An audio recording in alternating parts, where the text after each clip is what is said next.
राज्यातील विधान परिषदेच्या रिक्त जागांसाठी महायुतीकडून 5ही उमेदवारांची नावं जाहीर करण्यात आली आहेत।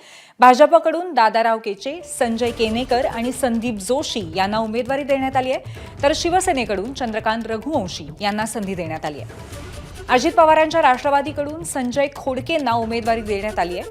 आमदार सुलभा खोडकेंचे पती संजय खोडकेंना उमेदवारी मिळाल्यामुळे आता विधान भवनात पती पत्नी दोघंही पाहायला मिळतील।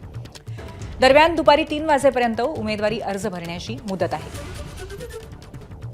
दरम्यान उमेदवारी जाहीर झाल्यानंतर चंद्रकांत रघुवंशी आणि संजय खोडके यांनी काय प्रतिक्रिया दिली पाहूयात।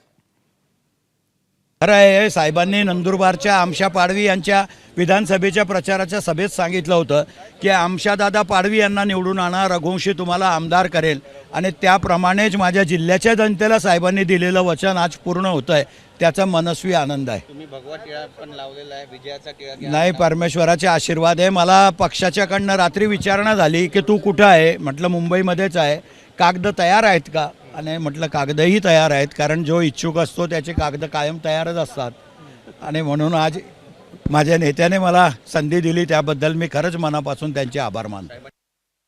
ऑल इंडियाचे अध्यक्ष अजितदादा पवार, प्रफुल्ल पटेल, तटकरे साहेब, भुजबळ साहेब आणि पार्टीचे पार्लमेंटरी बोर्डाचे सदस्य, पूर्ण राज्याचे देशाचे राष्ट्रवादी काँग्रेस पार्टीचे सर्व प्राथमिक सदस्य यांचं मी आभार मानतो की त्यांनी मला ही संधी उपलब्ध करून दिलेली आहे।